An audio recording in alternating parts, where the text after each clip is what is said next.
Salut tout le monde, j'espère que vous allez bien. Je vous fais une petite introduction rapide et après je vous promets qu'on commence le tuto. Alors, je me présente, je m'appelle Cédric, je suis fondateur de UX France. UX France, qu'est-ce que c'est? C'est un organisme de formation dédié 100% à l'UX design. Sachez également que je suis formateur depuis maintenant 7 ans et que je suis passionné du coup de design. Passion du design et de la pédagogie, ça a donné naissance à ces premières vidéos. J'espère qu'elles vont vous plaire, qu'elles vont pouvoir vous accompagner dans votre vie professionnelle ou dans votre cursus et que vous allez apprendre pas mal de choses. Ce premier tutoriel, je voulais le tourner autour du liquid design. Pourquoi je voulais faire ça? Tout simplement parce que je voyais beaucoup cette animation tourner sur Moozly, Instagram, YouTube ou bien encore sur TikTok.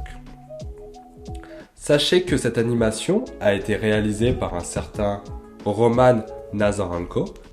Je vous invite à le suivre sur LinkedIn ou bien de le suivre sur Twitter pour voir ses travaux qui sont tout aussi intéressants. Je vous laisse également le lien Medium à la fin qui explique en détail ce que je vais vous expliquer en vidéo. Je vous propose qu'on commence et let's go! Nous avons du coup un petit cercle qui va être absorbé par un grand cercle et cela va se reproduire de façon infinie. Ce type d'animation peut être intéressante si vous avez envie de faire une page de chargement. Je vous propose qu'on commence. Let's go! Alors, notre espace de travail a déjà été établi en avance. On va pouvoir commencer à travailler.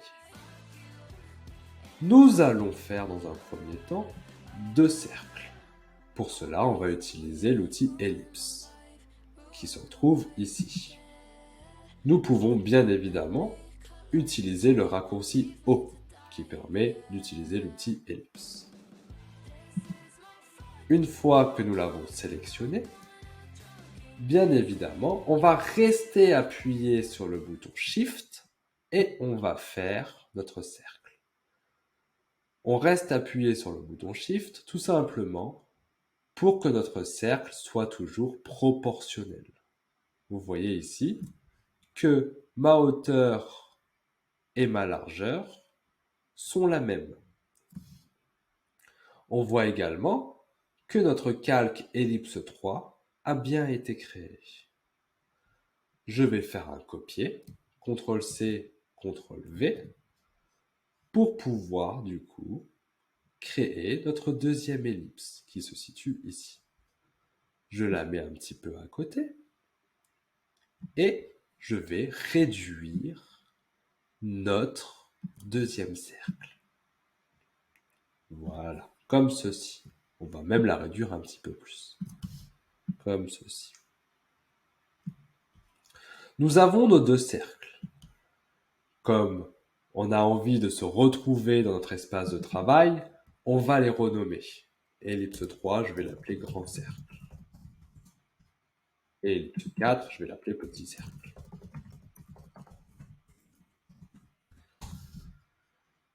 Il faut que nos 2 cercles soient de couleur noire.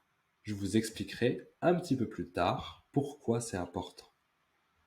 Du coup, dans Fil, ici, on va cliquer sur le petit carré et on va sélectionner la couleur noire.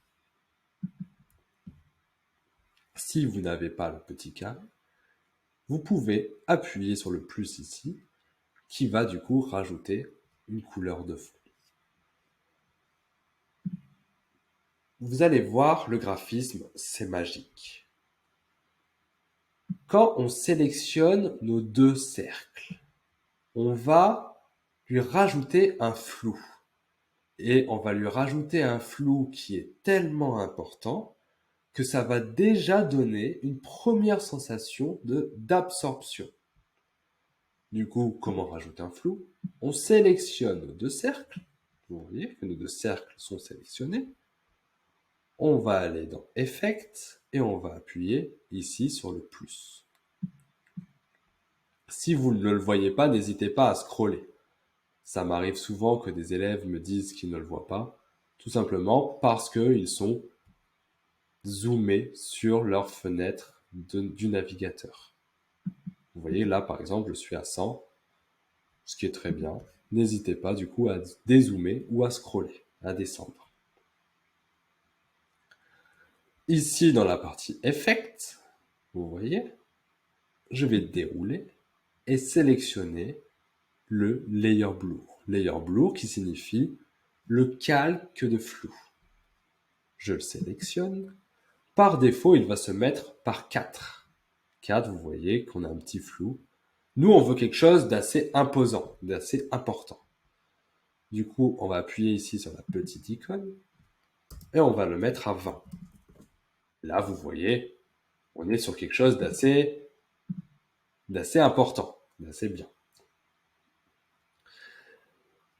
Quand on rapproche le petit cercle du grand cercle, vous voyez, hop, on a déjà un effet d'absorption du petit cercle par le grand. Maintenant, pour accentuer cet effet d'absorption, qu'est-ce qu'il faut faire? Il faut ajouter un filtre de luminosité au-dessus avec un contraste qui est poussé au maximum. Sur Photoshop, on a les calques de luminosité et on a les calques de contraste. Ce qui n'est pas du tout le cas sur Figma, puisque Figma n'est pas un logiciel de retouche photo. C'est pourquoi on va utiliser les effets de calque, les effets de layer. Alors, comment on fait ça? On va utiliser un rectangle qui va passer au-dessus de nos deux cercles. Vous voyez ici, on a layer. Du coup, on a les effets de calque. On va sélectionner le Color Dodge. Color Dodge, ça va éclaircir la base. Comme je vous l'ai expliqué, le but c'était d'augmenter la luminosité. Et il va augmenter le contraste. Voilà. Alors, si vous voulez voir un petit peu la différence quand il n'y a pas le Color Dodge et quand il y a le Color Dodge, je vais vous la montrer. Vous voyez, hop, il y a quand même une différence qui est bien flagrante. On a éclairci la base en augmentant le contraste. Voilà. On a déjà un petit effet qui se forme. Vous voyez le petit cercle ici. Hop, quand on le rapproche, on a déjà un petit effet d'absorption. Je vous l'avais dit, le graphisme, c'est magique. Par contre, on est d'accord que c'est toujours pas très joli, que ce n'est pas net en fait. Parce qu'on a toujours des effets de flou qui se situent autour. Alors, qu'est-ce que je vais faire? Je vais copier-coller ce rectangle, CTRL-C, CTRL-V, et je vais changer le layer et le mettre en color burn. Hop, vous allez me dire, mais il se passe rien, ça n'a rien changé. Tout simplement parce qu'il faut le remplir de la même couleur pour avoir un effet beaucoup plus net. Du coup, dans le fil, ici je vais appuyer sur le petit carré et hop, je le mets en noir. Et vous voyez que là, notre cercle est beaucoup plus net et beaucoup plus joli. Voilà. Et là, quand on va rapprocher notre cercle, hop, on a notre effet. Alors bien évidemment, si on sort de nos deux calques, de nos filtres, de nos deux filtres, hop, bah, on n'a plus le couleur burn et on n'a plus le couleur dodge.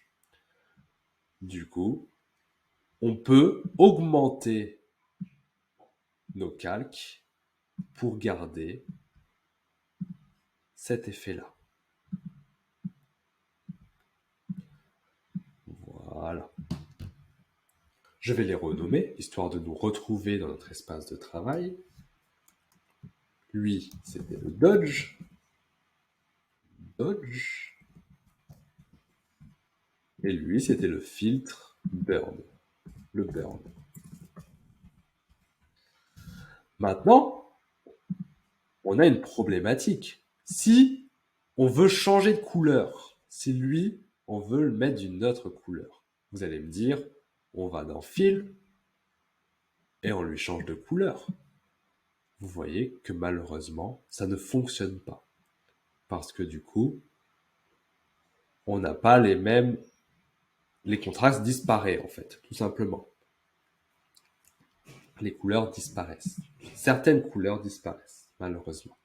Pas toutes, parce que vous voyez que, par exemple, le vert, qui du coup n'est pas vert, devient bleu. Alors vous allez me dire, comment on fait pour changer la couleur de notre cercle? C'est là qu'intervient notre troisième filtre. On va faire un CTRL-C, CTRL-V, et on va le mettre en screen. Qu'est-ce que c'est que le screen? Le screen est utilisé pour éliminer le noir d'un calque. C'est pour ça qu'on a mis nos cercles en noir et les remplacer par une autre couleur. Du coup, on va les mettre par exemple en rose. Voilà. Hop. Et voilà, c'est comme ça qu'on change nos couleurs. Vous voyez que, hop, ça marche très bien. Du coup, lui, c'est le screen. Encore une fois, comme on est quelqu'un de très organisé, on va regrouper nos filtres et les mettre dans un groupe. Du coup, on les sélectionne, on fait un clic droit et on fait un créer le groupe, group selection. Et on va l'appeler tout simplement les filtres.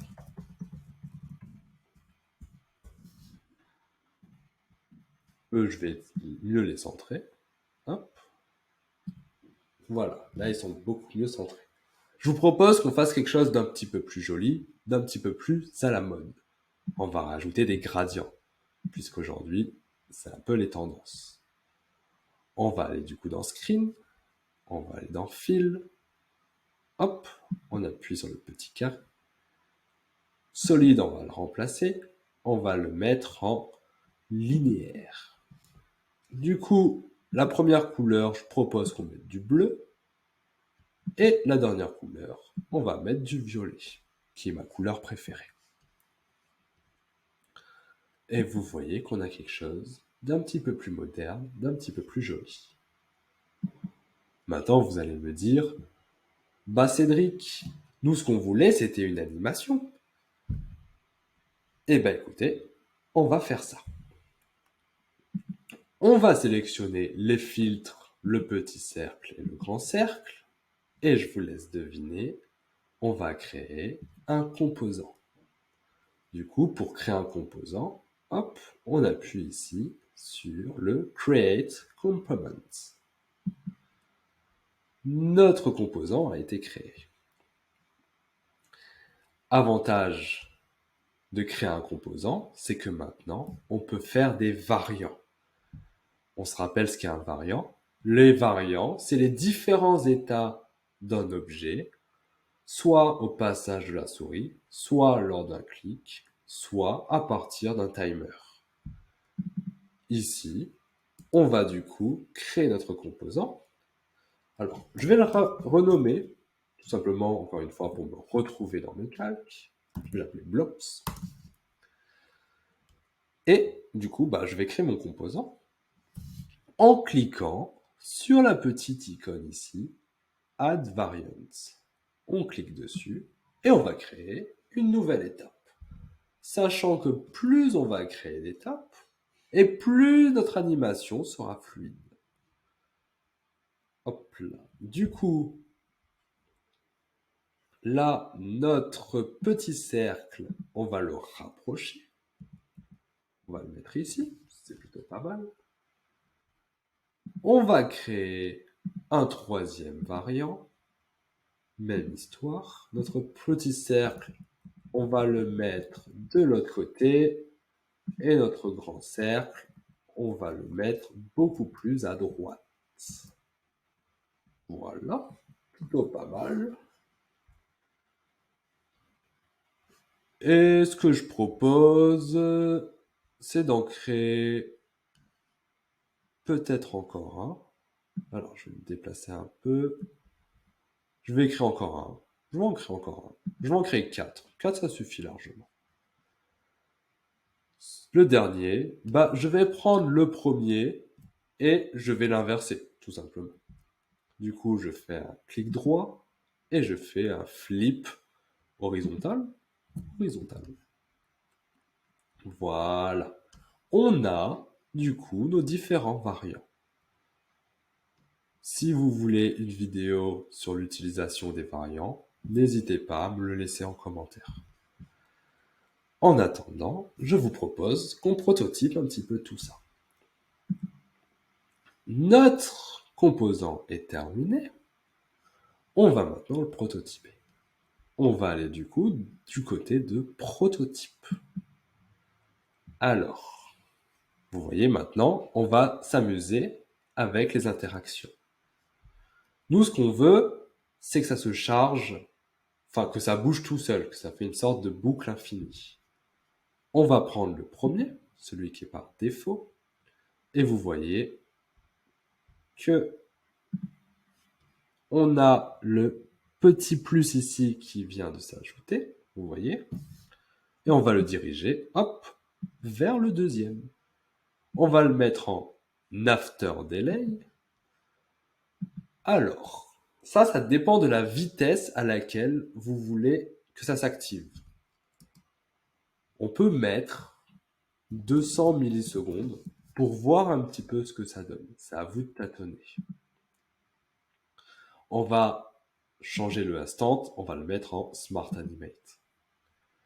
Vous-même, vous savez que le Smart Animate, c'est magique. On va le laisser, on va changer. On va pas le mettre en Eyes Out, on va le mettre en slow. Comme ça, j'ai quelque chose d'assez lent et comme ça, je peux voir mon animation. Bien évidemment, ça, ce sont mes configurations. À vous de vous amuser un petit peu avec ça. Voilà. Je fais la même chose du deuxième vers le troisième. On click. After delay, pardon. Toujours 300 millisecondes. Et pareil, on va le laisser en Smart Animate, en Slow, 600. Peut-être que je devrais changer après. On verra. Et ensuite, on a le variant numéro 3 qui va aller sur le variant numéro 4. Du coup, After Delay, même histoire. 300 millisecondes, Smart Animate, en slow, 600 millisecondes. Le dernier va aller vers le premier. Ce qui me semble évident. Et du coup, After Delay, pareil, 300 millisecondes en Smart Animate et en slow. Voilà. On a fini notre animation. Voyons voir ensemble à quoi elle ressemble. Alors, moi, ce que j'aime bien faire, c'est mettre de côté notre composant master. Vous voyez? Encore une fois, c'est un composant master parce que notre losange est rempli et utiliser du coup une instance. C'est celui-là. Vous voyez qu'il est ici. Alors, si j'ai envie de le réduire, bien évidemment, j'utilise l'outil Scale ou bien le raccourci K pour pouvoir le réduire à ma convenance. Voilà. Et je vous propose qu'on regarde le résultat ensemble. Hop, j'appuie ici, j'appuie sur le play. et on regarde ce que ça donne. Et voilà, on a notre effet de bloop. On arrive à la fin de cette vidéo, j'espère qu'elle vous a plu et surtout que vous avez compris le fonctionnement des filtres. Je vous ai concocté un petit exercice qui reprend tout ce qu'on a vu aujourd'hui. On va le regarder ensemble. Vous avez une dynamique Iceland de l'iPhone 14 qui est faite en liquid design. À vous de jouer. Si vous avez envie d'une correction, n'hésitez pas à me le dire en commentaire. Je vous souhaite à tous une très bonne journée. N'hésitez pas à me laisser un avis sur ce premier tutoriel et surtout abonnez-vous si vous souhaitez voir d'autres vidéos.